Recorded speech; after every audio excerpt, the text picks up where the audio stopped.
On the African scene, Pope Leo XIV arrived in Equatorial Guinea for the final leg of his African tour, where his increasingly vocal defenses of human rights will be closely watched in one of the most closed-off states on the continent. The Central African country has been ruled out since 1979 by Teodoro Obiang Nguema Mbasogo, who at 83 is the world's longest-serving head of state who is not a monarch. A brass band played as the US-born pontiff stepped off the plane and walked down a red carpet alongside the president as hundreds of worshippers, many wearing t-shirts bearing the Pope's image, sang religious songs and vuvuzelas bled. During the flight from Angola, where he spent 3 days, the leader of the world's Catholics paid tribute to his predecessor, Pope Francis, exactly a year to the day since his death. Leo's visit follows in the footsteps of John Paul II, who 40 years ago became the first pope to visit Equatorial Guinea, an oil-rich country of 2 billion people, 80% of whom are Catholic,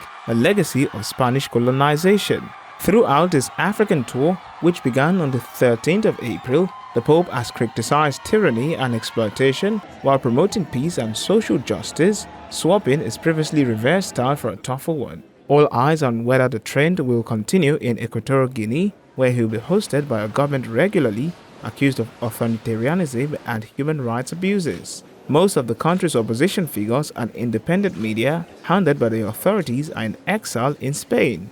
The majority of the population remains poor, despite one of the highest per capita incomes in Africa, due in particular to oil revenues. The Equatorial Guinea authorities are regularly singled out by the international NGOs for endemic corruption and repression of the opposition, marked by arbitrary detentions and curbs on public freedoms. Sin respeto por las instituciones y los acuerdos